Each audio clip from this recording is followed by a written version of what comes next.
하나님의 말씀은 에베소서 1장 1절부터 14절까지 말씀입니다. 신약성경 310쪽입니다.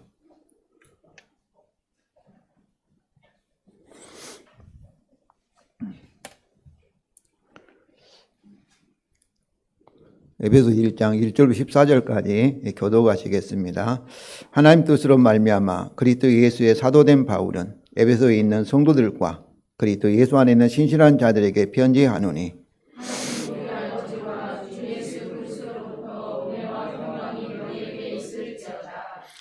찬송하리로다. 하나님 곧 우리 주 예수 그리스도의 아버지께서 그리스도 안에서 하늘에 속한 모든 신령한 복을 우리에게 주시되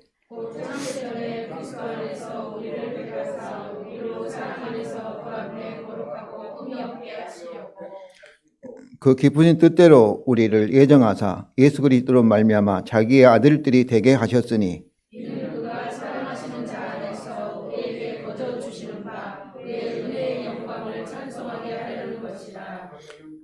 우리는 그리스도 안에서 그의 은혜의 풍성함을 따라 그의 피로 말미암아 속량 곧 제사함을 받았느니라. 이는 그가 모든 지혜와 총명을 우리에게 넘치게 하시라. 그의 뜻의 비밀을 우리에게 알리신 것이요 그의 기뻐하심을 따라 그리스도 안에서 때가 찬 경륜을 위하여 예정한 것이니 하늘에 있는 것이나 땅에 있는 것이나 다 그리스도 안에서 통일되게 하려 하십니다. 모든 일을 그의 뜻의 결정대로 일하시는 이의 계획을 따라 우리가 예정을 입어 그 안에서 기업이 되었으니 이는 우리가 그리스도 안에서 전부터 말하던 그의 영광의 찬송이 되게 하려 하십니다.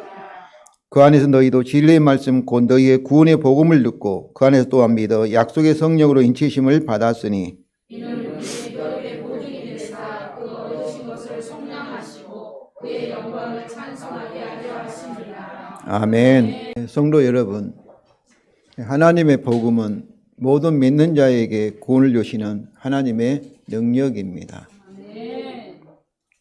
여기서 하나님의 복음이라 하는 것은 하나님께서 그리스도 예수 안에서 우리에게 하시는 그 역사, 일을 곧 하나님의 복음이라 합니다. 그런데 여기서 우리의 역할은 그 복음을 믿는 것입니다. 그리고 구원은 단순히 우리의 영혼의 구원만이 아니라 우리가 어려움으로부터 고난으로부터 이 구원을 받는 것도 성경에서는 구원이라 얘기하고 또 우리 이병우 권사님이나 우리 많이 아픈 성도님들이 그 질병으로부터 치유되는 것도 성경에서는 이 구원이라 이렇게 말하고 있습니다. 또 가난으로부터 이렇게 하나님의 도우심을 받는 것도 구원이라 이렇게 표현하고 있습니다. 그런데 이 구원은 하나님께 그리스도 예수 성령을 통해서 우리에게 베푸시는 구원의 능력인데 우리가 믿어야 하지 않습니까? 믿는 자에게 이런 구원의 능력이 나타난다고 말씀하는데 어떻게 우리는 이 하나님의 복음을 확실히 믿을 수가 있을까요? 저는 오늘 본문을 통해서 그 답을 찾아보려고 합니다. 첫 번째 에베소 1장 1절과 2절은 인사말입니다. 먼저 바울은 당시의 서신의 편지의 형식을 따라서 자신과 그리고 편지를 받는 사람들을 소개합니다. 1절 우리 다 같이 읽겠습니다. 하나님 뜻으로 말미암아 그리스도 예수의 사도된 바울은 에베소에 있는 성도들과 그리스도 예수 안에 있는 신실한 자들에게 편지하노니. 여기서 바울은 자기 자신을 그리스도 예수의 사도된 바울이라 합니다. 사도라는 것은 이 직분을 말하지요. 보냄을 받는 자, 그 심부름을 이렇게 받은 자를 사도라 이렇게 말합니다. 세상에 보냄을 받은 거예요. 하나님 복음을 전하라고 이게 보냄을 받은 자예요. 그런데 바울은 자기 자신이 그런 직분을 받은 것이 그 자격이 있고 능력이 있고 이렇게 자기의 선한 행실에 근거한 것이 아니라 전적으로 하나님의 뜻으로 말미암아 이렇게 말합니다. 그리고 고린도후서 4장 1절에는 긍휼하심을 따라 이 직분을 받았다 얘기하고 그리고 로마서 1장 5절에는 은혜로 이 직분을 받았다 이렇게 하고, 또 어떤 곳에는 충성되이 여기심을 받았다. 이 말은 뭐예요? 충성되지 않는데 하나님께서 바울을 그리스도 예수 안에서 충성되이 여기셔서 이렇게 말하고 있습니다. 소개하고 있습니다. 이것은 저도 목사지만 자격이 있어서 여러분에게 하나님의 복음을 전하는 것이 아니라 예수 그리스도의 충성스러움, 예수 그리스도의 의가 저에게 은혜로 전가되어서 여러분 앞에 서신 줄로 믿습니다. 우리 장로님도 마찬가지예요. 헌물이 다 있죠. 부족함이 있죠. 우리 장로님이 오늘 기도하신 것처럼. 그러나 참으로 이 하나님의 뜻으로 장로가 되시고 권사님이 되시고 집사님들이 되신 줄로 믿습니다. 이것을 잊어버리면 어떻게 되겠어요? 자기를 자랑해요. 교만하게 돼요. 내가 다른 사람보다 뭔가 믿음이 좋아서 뭔가 뛰어난 점이 있어서 하나님은 나를 이렇게 직분을 주신 게 아닌가 이렇게 생각하는 거예요. 성도 여러분, 전적으로 하나님 은혜로 우리가 하나님으로부터 직분을 받았다는 사실을 꼭 기억하시기 바랍니다. 그리고 바울은 수신자들을 에베소에 있는 성도들과 그리스도 예수 안에 있는 신실한 자들이라고 소개합니다. 근데 원래 옛날에는 책으로 이렇게 인쇄술이 없었기 때문에 할자가 이렇게 없었기 때문에 다 손으로 이렇게 파피루스에다가 이렇게 카피했습니다. 다시 베껴 쓴 거죠. 그러다 보니까 그대로 사람은 우리가 완전하지 못하기 때문에 그대로 100% 정확하게 그대로 베낄 수가 없어요. 그래서 실수하니까 그래서 여러 사본들이 나오게 된 것입니다. 그런데 그 사본 중에서 얼마나 정확하느냐, 또 그렇지 않고 틀린 것이 많느냐에 따라서 중요한 사본이다, 아니다 이렇게 우리가 구별을 하는데, 중요한 사본에는 에베소라는 말이 없습니다. 가로로 쳐 있어요. 그래서 이 편지는 에베소에 있는 성도들에게만 보낸 편지가 아니라 그 주위에 있는 다른 교회들에게도 이렇게 보내져서 해람이 되어서 이렇게 참으로 익혀야 되는 그런 서신이죠. 그렇기 때문에 에베소에 있는 메시지는 개인적인 그런 메시지기보다는 더 공적인 그런 말씀들로 되어 있습니다. 그러니까 우리가 이 에베소에 있는 성도들이라는 것은 오늘날 우리 서울에 있는 금천구에 있는 성도들로 이렇게 바꿨어도 크게 문제가 되지 않는 것이죠. 그래서 오늘 말씀을 통해서 우리가 이 서신을 받는 성도들이 누군가는, 성도들이라는 것은 거룩할 성자입니다. 이 거룩하다는 것은 윤리적으로 다른 점이 있다, 이런 차이가 있다, 이런 면도 있지만은, 그러나 세상에 속하지 않고 에베소라는 그런 세상 도시에 살지만은 이 세상에 속하지 않고 하늘에 속한, 하나님에 속한 사람이라는 거죠. 그래서 다시 뭐라고 얘기합니까? 그리스도 예수 안에 있는 신실한 믿는 자들이라는 거죠. 그리스도 예수 안에 있다. 성도 여러분, 우리도 이 서울에 살지만, 대한민국에 살지만은 이 세상에 살지 않고 어디에 속해 있어요? 그리스도 안에서 하늘의 시민권자인 것을 아시기 바랍니다. 이 세상에는 어때요? 나그네예요. 세상이 나그네. 우리가 그러므로 대한민국의 정치 상황 당연히 여기에 너무나 마음을 빼앗기지 마시고 항상 예수 그리스도 안에서 평안을 누리시기를 바랍니다. 이제 바울은 인사 말씀을 통해서 에베소 내용을 은혜와 평강으로 소개합니다. 2절입니다. 2절 우리 다 같이 읽겠습니다. 하나님 우리 아버지와 주 예수 그리스도부터 은혜와 평강이 너에게 있을지어다. 은혜와 평강은 하나님과 예수 그리스도부터 은혜와 평강이라는 것이죠. 그런데 은혜는 무엇입니까?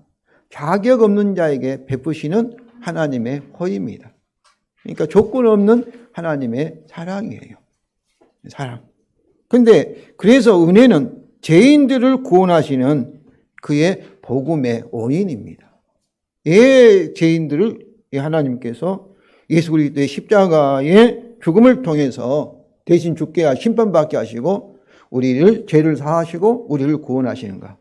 그것은 전적인 하나님의 은혜라는 거예요. 예, 은혜. 그 평강은 뭐겠어요? 평강은 그 은혜의 결과, 그 은혜로 구원받은 결과가 평강인데 이 죄로 인해서 하나님의 창조하신 이 세계가 고장나 버렸어요. 하나님과 사람의 관계가 떨어져서 거의 사망이죠. 그리고 이 세상은 다 하나님의 질서대로 움직여야 되는데, 저렇게 움직여야 되는데 이 땅도 사람 말을 듣지 않아요. 짐승들도 이 사람에게 복종하도록 돼 있어요. 그런데 그렇지 않고 기후변화도 일어나고 막 이런 모든 것들이 평강이 깨진 겁니다. 히브리식으로 말하면 샬롬이 깨진 거예요. 그런데 이 평화, 평강, 평안이 바로 복음, 예수 그리스도의 십자가를 통해서 회복된 줄로 믿습니다. 아직까지 세상이 일어나고 이 복잡하죠. 서로 싸우고 막 죽이고 막 살인이 일어나는데 그러나 주님이 재림하시면은 참으로 이 복음의 그 이 열매가 완성되어서 완전한 평화가, 영원한 평화가 우리 가운데 주어질 것을 믿으시기 바랍니다. 그런데 이 은혜는 이 헬라식 인사이고 평강은, 평화는 샬롬이라고 히브리식 인사예요. 그런데 우리가 에베소서를 보면은 이방인과 유대인이 한 사람이 되어서 예수 그리스도 하나가 되어서 이제 하나님께 나아간다는 그런 말씀이 되어 있습니다. 그러니까 완전히 한 사람 같은 이 세상에 있는 모든 사람들이 한 마음이 되는 거예요. 그때는 서로 공감이 100% 이루어지고 그리고 우리의 언어 소통이 100% 이루어질 줄로 믿습니다. 그때는 아마 말하지 않아도 상대방 마음이 내 마음이 되고 내 마음이 상대방 마음으로 이렇게 완전한 평강, 완전한 그런 샬롬이 이루어질 줄로 믿습니다. 그때는 부부 사이도 미움도 없고 이혼도 없고 그런 완전한 이상사회가 에덴 동산이 회복되는 것을 우리가 평강이라, 평화. 그렇기 때문에 오늘 이 은혜와 평강은 이 은혜의 복음이고 그 결과로 평강은 평안의 복음입니다. 사실 에베소서는 마지막에도 끝인사의 6장 22절, 23절, 22절에는 평안의 복음을 말하고 23절에는 은혜로 말함으로써 이 에베소서를 마무리하고 있습니다. 그래서 이 은혜와 평강이라는 이것이 복음의 내용이지 않습니까? 복음의 이유고 복음의 열매인 은혜와 평강으로 사도 바울은 에베소서를 이렇게 우리에게 그 주제를, 내용을 이렇게 소개하고 있습니다. 이것은 로마서도 마찬가지예요. 로마서 1장 7절에도 은혜와 평강으로 이렇게 인사하는데 이 은혜의 복음과 평강의 복음으로 로마서 내용을 미리 우리에게 알려주고 있는 것이죠. 이제 하나님의 찬양입니다. 3절부터 14절은 이 3절에 찬송하리로다, 이렇게 찬양할지어다 이렇게 시작하는 이 3절부터 14절은 신약 성경에서 가장 길고 또 이 복잡한 하나의 문장입니다. 우리가 번역은 여러 문장으로 이렇게 되어 있지만 원래는 하나의 문장으로 막 이어져 있어요. 이 전치사 구와 그리고 관계 대명사를 통해서 막 이어져 있기 때문에 이 3절부터 14절이 한 장의 문장이라면 얼마나 복잡하겠어요. 그래서 이 3절부터 14절을 서로 구별해서 나누기가 아주 어렵습니다. 여러 의견들이 있지만은 우리는 구원의 복음이 13절에 이 진리의 말씀 곧 너희의 구원의 복음을 듣고 이렇게 저는 3절부터 14절이 하나님의 복음의 내용이라고 믿습니다.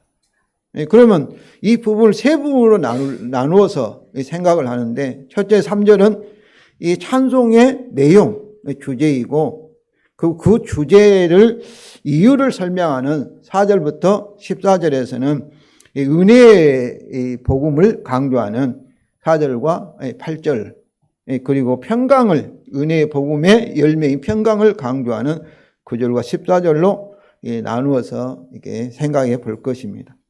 오늘은 4절과 8절까지만 살펴보고 다음 주에는 평강의 복음을 이 9절과 14절을 이렇게 살펴볼 예정입니다. 첫째, 3절의 찬송의 주제입니다. 3절 우리 다 같이 읽겠습니다. 찬송하리로다. 하나님 곧 우리 주 예수 그리스도의 아버지께서 그리스도 안에서 하늘에 속한 모든 신령한 복을 우리에게 복 주시되. 바울은 그리스도 안에서 하늘에 속한 모든 신령한 복을 우리에게 복 주신 이 말씀은 이렇게 내가 가로로 쳐서 관계되면 형용사절이라는, 형용사라는 것은 명사를 수식하는 것을 형용사라고 말합니다. 동사를 이렇게 꾸며주는 것을 부사라고 얘기해요. 부사라고. 그러니까 관계대명사를 통해서 뭐를 이렇게 설명해 주는 거예요. 아버지 곧 우리 주 예수 그리스도의 아버지, 하나님 곧 우리 주 예수 그리스도를 설명해 주고 있는 이 말씀이 그리스도 안에서 하늘에 속한 모든 신령한 복을 우리에게 복 주시되, 이 말씀이 곧 하나님, 우리 주 예수 그리스도의 아버지를 설명하고 있습니다.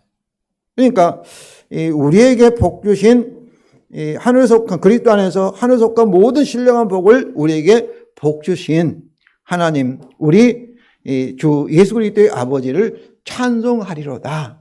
이렇게 되어 있는 것이죠. 찬송하리로다 이 말씀은 이 선포지요. 감탄의 선포예요. 찬송하리로다. 그리고 또 본인만 하나님 앞에 찬송하는 것이 아니라 이 말씀을 읽는 성도들도 같이 찬송할지어다. 이렇게 명령적인 그런 이렇게 선포라고도 볼 수가 있습니다. 이처럼 에베소서는 찬송, 하나님을 찬송하면서 이렇게 에베소서를 시작을 하고 있는 것이죠. 그런데 바울은 우리는 찬양하다, 찬송하다 되는데 원래는 복받을지어다, 이 율로게오라는 단어가 이 관련된 단어입니다. 다 복과 관련된 단어예요. 그래서 찬송하리로다 율로케토스, 이게 블레셋 그러잖아요. 찬송, 복받으신 하나님이야, 그런 뜻이죠. 이 복이라는 명사는 율로기야, 복주시대는 율로게사스라 해서 이 부정과거 분사입니다. 과거에 이미 복을 주셨다는 거예요. 이렇게 사용해서 그의 찬송의 이유가, 찬송의 내용이 하나님이 우리에게 복을 주셨다는 사실을 이렇게 강조하고 있습니다. 이 복이라는 단어가 관련된 단어 세 번이나 이렇게 사용되고 있잖아요. 그래서 하나님께 그리스도에서 하늘에 속한 모든 신령한 복을 우리에게 복을 주셨다.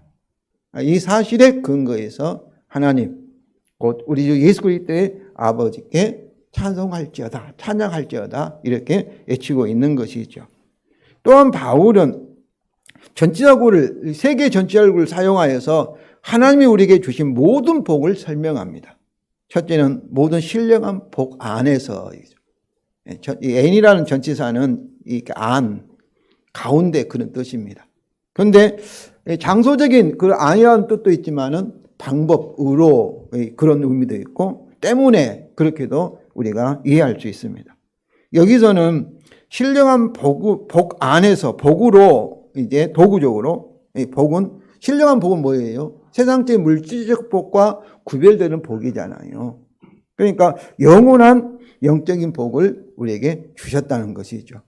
그런데 하나님은 이미 구원도 우리의 육체적인 질병에서, 이 세상의 고난에서 우리를 구원하는 것도 구원이기 때문에 여기서 복 중에는, 여기 신령한 복을 강조하고 있지만은 물질적인 복도 하나님께서 우리 일용할 양식도 우리 주님께서 책임지고 계심을 믿습니다. 그런데 신령한이라는 단어가 성령과 같은 어근입니다. 그래서 하나님께서는 반드시 성령을 통해서 역사하십니다. 삼위일체 하나님이라는 것은 성부와 성자와 성령 하나님은 따로 독립적으로 일하지 않습니다. 항상 함께 하나님이 계시면 성부 하나님과 성령 하나님이 같이 분리할 수가 없어요. 분리할 수가 없어요. 그래서 성령을 통해서 하나님께 신령한 모든 복을 우리에게 주신 줄로 믿습니다. 둘째는 하늘 가운데입니다. 하늘에. 우리는 속한이라고 번역했잖아요. 하늘은 예수님이 부활하신 예수님 승천하셔서 하나님 보좌 우편에 앉아있는 그 영역의 장소를 말합니다. 구약 시대에는, 구약 성경에는 이 세상, 이 옛 시대가, 이 시대가 끝날 것을 이렇게 예언하고 있습니다. 그 종말이죠. 여호와 날로. 그리고 새 시대를 하나님께서 시작하신다. 이렇게 돼 있어요. 이게 옛 시대가 있고 새 시대가 오고 있다. 그것을 기다린 거예요. 새 시대가. 구약에는. 그런데 우리 신약 시대에 와서는 예수님이 종말이라고 하죠. 종말. 세상 끝이 종말이지 않습니까? 옛 시대를 하나님이 악한 옛 시대를 심판하시고 종말을 심판하시고 그리고 새로운 신천지, 새하늘과 새 땅을 시작한다는 것이 구약의 예언들입니다. 약속입니다. 그걸 기다린 거예요. 그런데 지금도 유대인들은 옛 시대가 계속되어 있고 새 시대가 오지 않았다고 지금 생각하고 있고 그들은 이 옛 시대를 끝내고 심판하고 새 시대를 올 메시아 하나님의 아들을 그리스도를 그들은 기다리고 있어요. 그런데 이 구약 성경을 믿는 유대인들과 유대교와 우리 차이점은 뭐예요?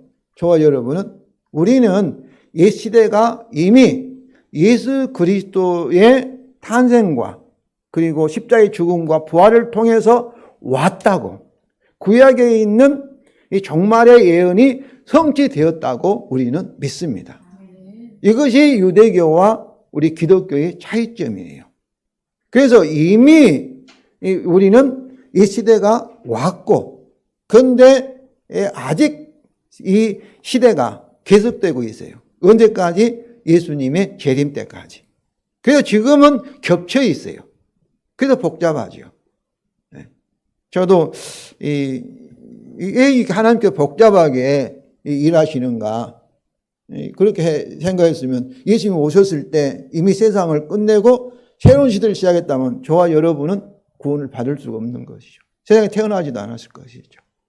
그래서 하나님께서 예수 그리스도의 십자가의 죽음과 부활을 통해서 새 시대를 시작하시고 그리고 두 단계로 이제 이루어지잖아요.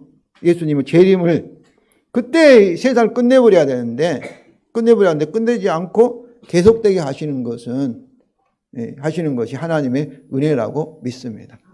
그러니까 그런데 그리스도 예수 안에 왜 중요하냐면은 구약에서 예언하고 있는 심판이 일어난 거예요. 그리스도 안에서. 이 제약된 세상에 대한 죄인에 대한 심판이. 그래서 예수 믿는 사람은 이제 예수님 재림 때 일어날 마지막 시대의 심판이 이미 앞당겨져서 우리 그리스도 안에 십자가에서 종말의 심판이 일어난 줄로 믿습니다.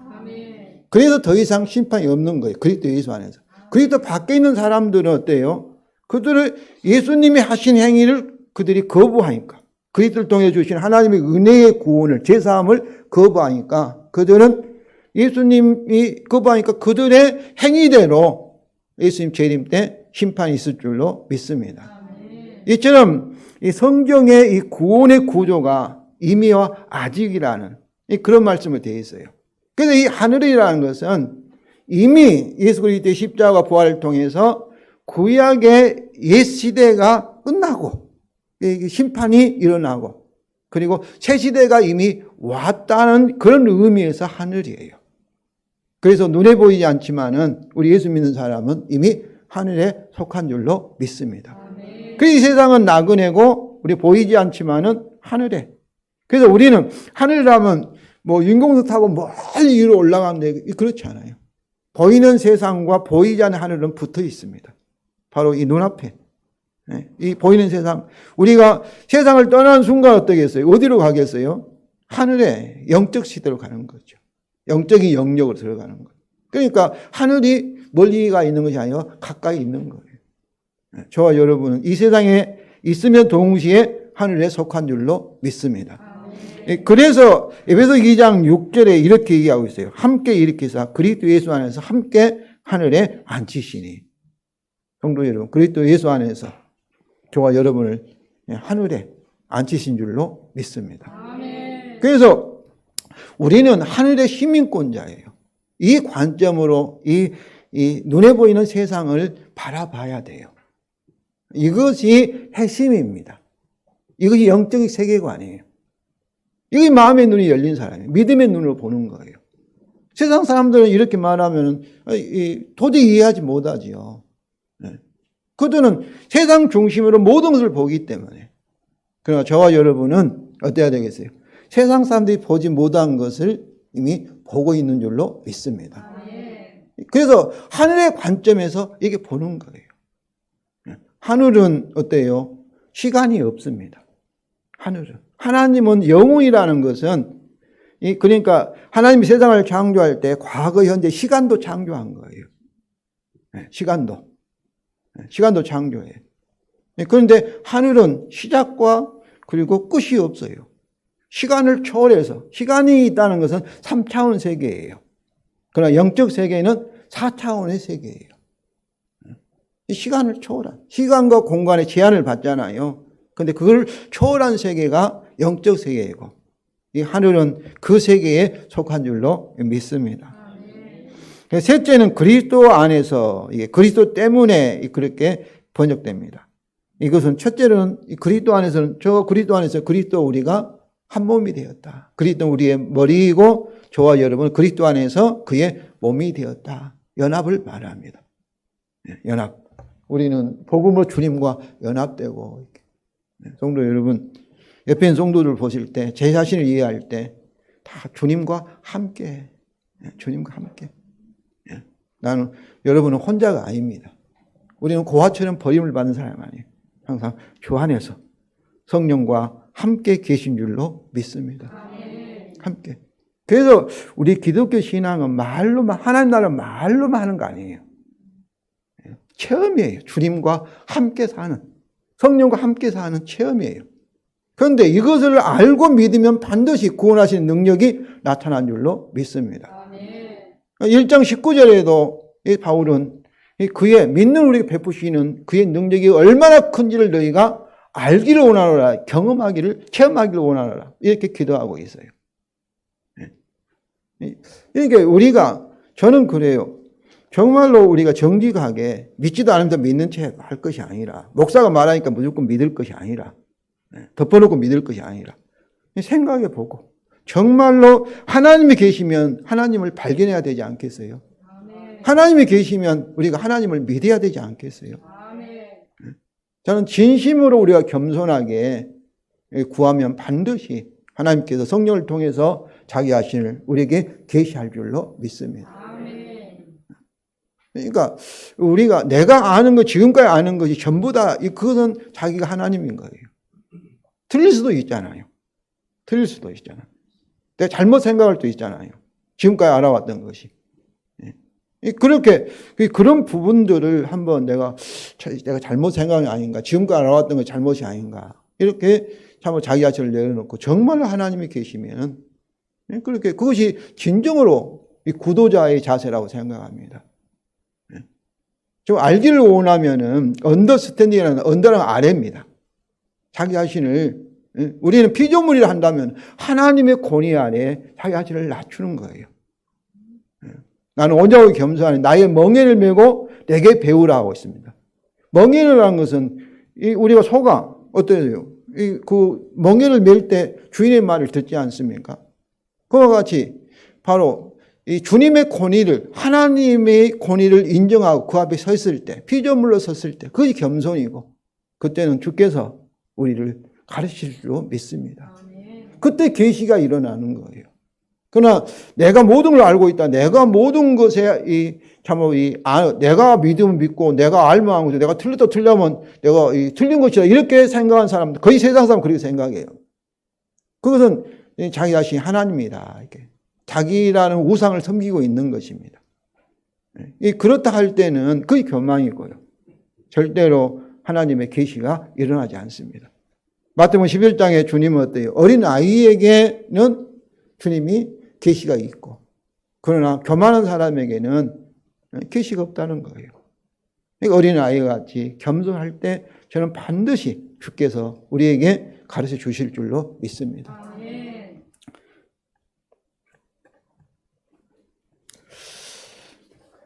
둘째, 하나님의 은혜에 초점을 둔 찬송의 주제에 대한 이유입니다. 4절부터 8절을 살펴보겠습니다.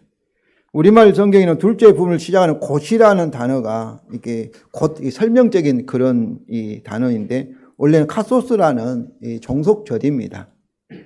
접속사예요.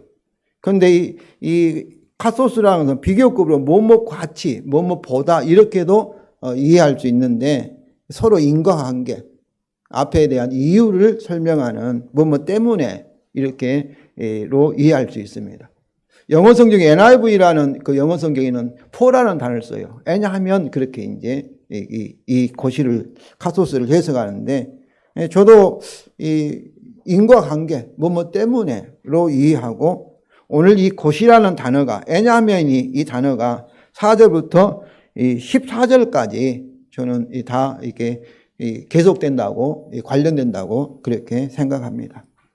첫째로 예 우리가 하나님께서 그리스도에서 하늘속과 모든 신령한 복을 주셨고 예 우리가 찬송해야 할 이유가 무엇인가 하면은 첫째로 창세전에 하나님 그리스도 안에서 우리를 선택하셨기 때문입니다. 4절입니다. 우리 4절 다 같이 읽겠습니다. 창세전에 그리스도 안에서 우리를 택하사 우리로 사랑 안에서 그 앞에 거룩하고 흠이 없게 하시려고 했습니다. 우리도 그 사랑 안에서 그 앞에 거룩하고 그는 하나님 앞에서 거룩하고 흠이 없게 하시려고 하는 것이 그 선택의 목적입니다. 모든 신령한 복의 내용이라고 볼 수 있죠. 그런데 하나님이 저와 여러분을 선택한 이유가 무엇일까요? 그 이유가 무엇일까요?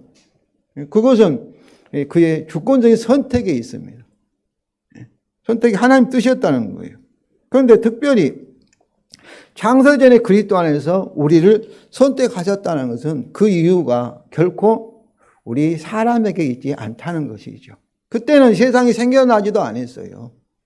생겨나지도 않았어요. 세상이. 하나님 창조하기 전이지 않습니까? 창세전은. 그때 하나님께서는 어때요? 구원할 자를 미리 선택하신 거예요. 하나님 앞에 흠도 없고 점도 없는 이 거룩한 자를 미리 선택하신 거예요. 아마 이 말씀을 들을 때 조금 여러분이 좀 이렇게 받아들이지 않는 거부하신 분들도 있어요. 마음 심리적으로. 이거 불공평한 거 아니냐. 그런데 제가 이 결론에 우리가 히스토리, 역사는 히스토리지 않습니까? 히스토리란 뭐예요? 히스라는 것은 그의 그 뜻입니다. 스토리예요, 스토리. 스토리는 드라마인데 여러분 드라마, 영화라든지 드라마는 시작이 있고 반드시 뭐가 있어요? 끝이 끝이 있습니다. 우리가 영화관에 보면 끝 하잖아요. 종결 그잖아요. 반드시. 그러니까 우리가 영화에서 드라마가 볼 때 우리는 이 세상이 있고 그 다음에 드라마 속에 들어가는 거예요. 드라마 스토리 세계가 있어요. 스토리 세계가. 그런데 그 이야기를 만든 사람이 누구예요? 작가가 있지 않습니까? 감독이 있지 않습니까? 이게 하나님께 이 세상은 하나님의 이 이야기입니다. 드라마예요. 세상을 창조하기 전에 그때 성부와 성자와 성령 하나님이 계셨어요. 근데 하나님의 그의 이야기를 창조 세계를 통해서 이야기를 이제 드라마를 만들어 가시는데 그 만드실 때 하나님은 어때요? 우리가 영화 속에 누구를 주인공하고 막 싸우고 어떤 사람은 악당이 나오고 그 누구 마음이에요? 감독의 마음이고 작가의 마음이잖아요. 그때 그것을 결정한 주연 배우 있고 무슨 보조 배우 있고 뭐 엑스트라 있고 그거를 결정하는 것이 뭐예요? 이 선택과 예정이라는 거예요.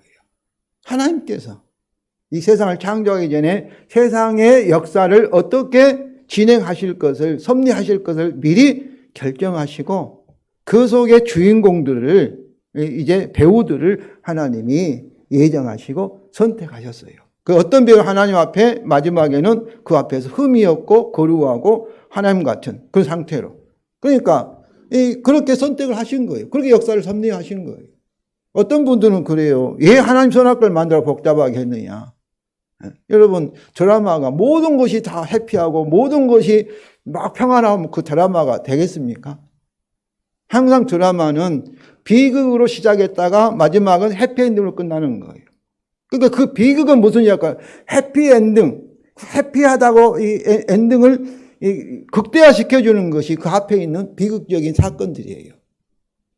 우리가 간증을 드릴 때 우리 처음에는 막 힘들고 막 가난하고 했는데 나중에 하나님으로 성공했다 이렇게 하는 거지. 처음부터 나는 모든 거 잘 됐다 이렇게 하면 간증 드릴 것도 없잖아요.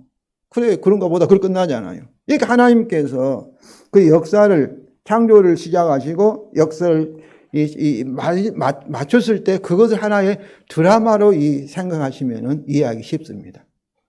그런데 여기서는 그 선택의 목적이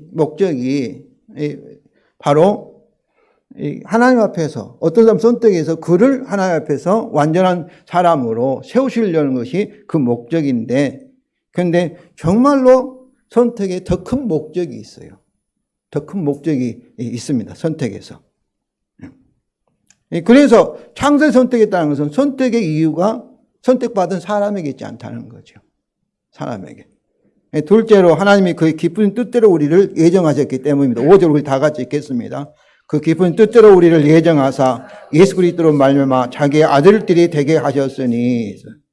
여기서 예정하사가 분사입니다. 무엇을 설명하면 분사냐면은 이 선택하사는 그냥 이 본동사라고 볼 수 있어요. 종속절의 본동사예요. 이 선택하는데, 그래서 예정은 어떻게 했어요? 선택이 먼저겠습니까? 예정이 먼저겠습니까? 예정된 사람을 하나님이 선택을 하시기 때문에 이 예정도 창세전에 예정이 일어났다고 봐야 되겠죠. 그렇잖아요. 그런데 예정의 목적은 뭐예요? 자기 아들 때 되게 하면서 양자 삼는다는 거예요. 양자 삼는다. 양자를 삼는 것을 목적으로 하고 있습니다. 그런데 이 예정도 더 큰 목적이 있어요. 하나님께서 이렇게 예정과 선택하신 더 큰 목적이 있어요. 이것도 창세전에 저와 여러분을 예정하셨다면은 예정받은 사람에게 그 이유가 있지 않고 원인이 있지 않고 누구에게 있어요? 하나님에게 있지요. 그래서 그의 기쁘신 뜻대로 어떤 사람을 예정하고 하나님의 아들이 되도록 예정하는 것이 하나님이 기뻐하시기 때문이라는 거예요. 그 선택하신 것도 전적으로 하나님의 뜻이고 하나님의 주권적인 선택이고 예정도 하나님이 기뻐하신 거라는 거예요. 그런데 예정과 선택에 큰 목적이 있습니다. 셋째로 예정과 선택의 궁극적인 목적은, 이 큰 목적은 그 영광의 은혜를 아는 것입니다. 그리고 찬송하는 거예요. 6절입니다. 우리 다 같이 읽겠습니다. 이는 그가 사랑하는 자 안에서 우리에게 거저 주시는 바 그의 은혜의 영광을 찬송하게 하려는 것이라. 좀 이렇게 죄송하지만은 우리말 성경은 좀 이렇게 의도의 번역이 조금 이렇게 완벽하게 드러나지 않았어요. 근데 여기서는 먼저 그의 은혜의 영광을 찬송하도록 하려는 것이라가 앞에 나옵니다. 전치사를 쓰고 에이스를 쓰고 은혜의 영광을 왜 예정과 선택을 하나님이 예정하시고 선택하셨느냐? 그의 뜻대로 선택하셨냐? 그것은 그의 은혜의 영광을 찬송하기 위해서입니다. 그런데 그 앞에 그가 사랑하는 자에서 거저 주시는 바가 이것이 바로 이 관계 대명사 형용어절에서 그의 이 은혜를 설명합니다. 그래서 거저 주셨다는 것은 그가 은혜를 주셨다는 그런 동사입니다. 은혜를 주셨다는 의미고 바는 그의 은혜를 가리켜요. 바. 관계대명을 이렇게 해석한 거예요. 그래서 그가 그의 은혜를 우리에게 주셨다 그런 의미입니다. 은혜의 영광을 찬송인데 찬송을 위해서 은혜의 영광 찬송을 위해서인데 이 뒤에 있는 그가 그 은혜를 우리에게 주셨다는 것은 바로 그 은혜를 설명하는 거예요. 이처럼 은혜라는 이 목적어 명사가 나오고 그 다음에 이 은혜라는 동적, 은혜를 주다라는 이런 동적 비슷한 그 동적 이것을 동사라 하는데 이것이 나온다는 뭐겠어요? 무엇을 강조하는 거예요? 하나님이 우리에게 은혜를 주셨다는 사실을 강조하는 것입니다. 강조하는 거예요. 그리고 특별히 그 은혜의 영광은 뭐겠습니까? 하나님 그리스도에서 하나님 속한 모든 신령한 복을 주시는 하나님의 그 행위, 나타남, 임재. 그리고 우리를 창세전에 구속하시고 우리를 선택하고 우리를 예정하시는 하나님의 구속의 행위가 영광이에요. 곧 하나님의 구원하신 하나님이 영광이라고 볼 수 있어요. 그런데 그의 은혜의 영광에서 그리스도 안에 하나님에 속한 모든 신랑보 우리에게 주신 것, 그의 선택과 예정을 가리키는데 그 은혜의 영광은 뭐겠습니까?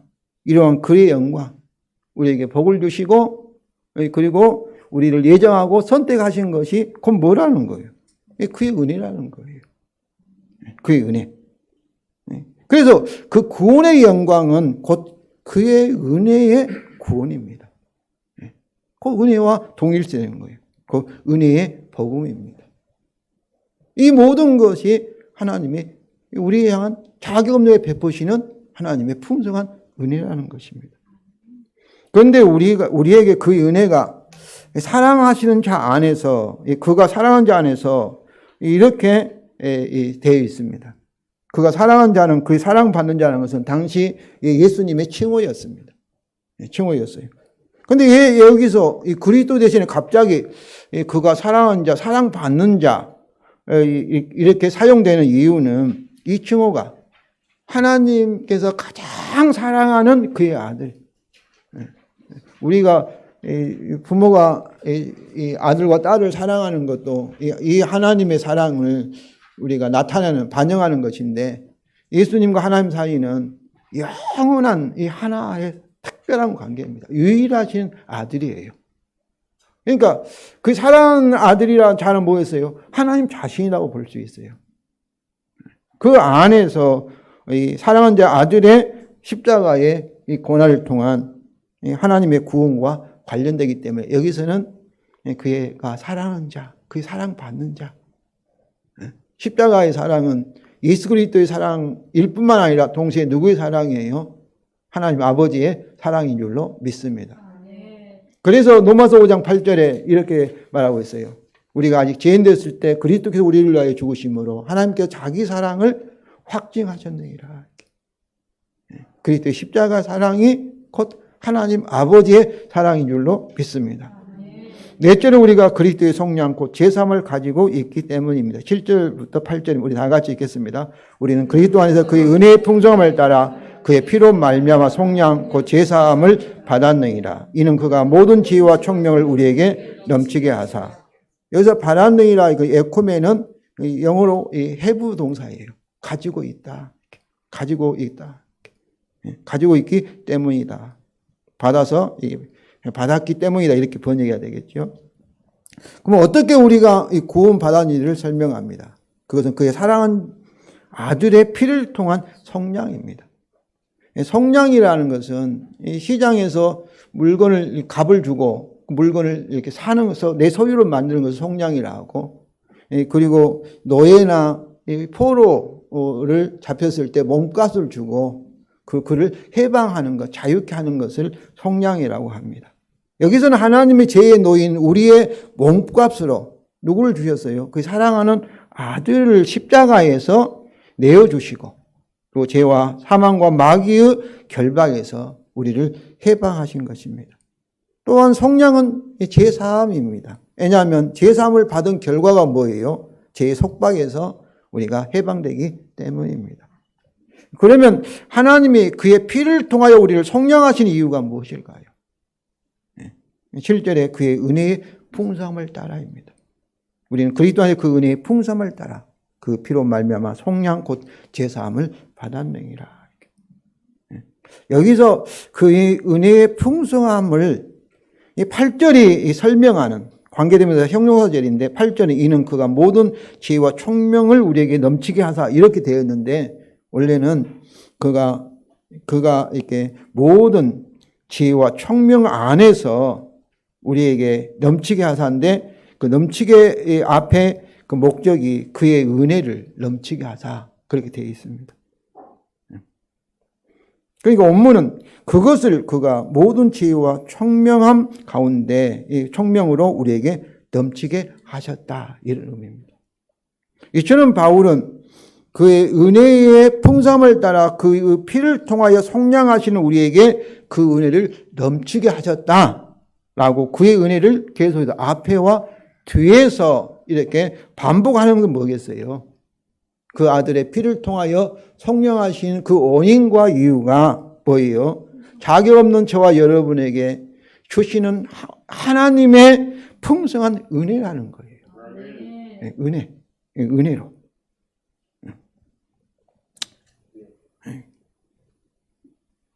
그것도 모든 지혜와 총명으로 이렇게 이거는 8절 이 부분은 다음 주일에 제가 이렇게 설명하겠습니다. 성도 여러분, 모든 신령한 복을 주신 하나님을 찬송할 이유를 이제 아시겠습니까? 그 복음을 우리가 믿을 수 있는 이유를 아시겠습니까? 하나님께서 정말로 저와 여러분을 구원하시고 성령을 통해서 우리에게 참 구원하시고 우리 기도를 응답하신다는 것을 여러분이 믿을 수 있는 이유를 아시겠습니까? 그것이 무엇입니까? 네, 은혜입니다. 은혜. 자격 없는 자에게, 부족한 자에게, 쓸데없는 자에게, 심지어 아직까지도 우리가 죄인 우리에게 하나님은 은혜로 예수 그리스도의 피로 십자가의 죽음의 근거에서 죄 없다 하시고 성령을 통해서 지금도 우리를 만들어 가시는, 우리가 잃어버린 하나님의 형상을 회복해 가시는 그것은 전적으로 은혜입니다. 그러니까 우리가 자신감을 가질 수 있어요. 그러니까 확실히 할 수 있어요. 하나님이 나를 사랑한다. 하나님을 나를 인정한다. 기뻐한다. 은혜이기 때문에. 은혜로 하시기 때문에. 로마서 11장 32절입니다. 우리 다 같이 읽겠습니다. 하나님이 모든 사람을 순종하지 아니하는 가운데 가두어 두심은 모든 사람에게 긍휼을 베풀려 하심이라. 순종하지 않는 건 죄인들이죠. 죄인에게, 죄악에. 이 가두어 두신다면 뭐겠어요? 딱 묶어두는 거예요. 하나님. 이 말씀은 유대인과 이방인의 하나님의 역사에 해당되는 말씀입니다. 또 이 말씀은 개인적으로도 우리의 과거, 개인의 과거와 현재와 미래에 관계된 목적입니다. 역사는 그의 히스토리인데, 하나님의 이야기인데, 하나님의 드라마인데, 이미 말씀드린 어떤 드라마는 어때요? 드라마를 짓는 작가, 감독이 하나님이신데, 이 드라마 시작이 창조지 않습니까? 드라마 마지막 예수님 재림으로 세상이 그 하늘 새 땅으로 이제 끝나지 않습니까? 이 세상에 일어나는 이 역사의 섭리, 역사에 하나님께 어떻게 하시는가? 그 목적이, 궁극적인 목적은 뭐라고요? 자격 없는 모든 사람에게, 죄인에게 그 은혜를 알게 하시는 것입니다. 그 은혜를 알고, 그리고 깨닫게 하시는 거예요. 그래서 진정으로 은혜를 아는 사람은 찬송하리로다. 하나님께 찬송하고, 그리고 담대함으로 하나님 앞에 나와 감사하고 기쁨을 누리, 참으로 진정한 예배자가 되게 하기 위해서 그 은혜를 알게 하시는 거예요. 성도 여러분, 하나님의 드라마 속에서, 이 세상 속에서, 세상의 역사, 하나님의 역사 속에서 은혜의 복음을 확실히 믿는 믿음으로 그 은혜를 다른 사람들에게 보여주며 항상 나누시며 은혜의 하나님을 진심으로 찬양하시기를, 예배하시기를 주님의 이름으로 축원을 드립니다.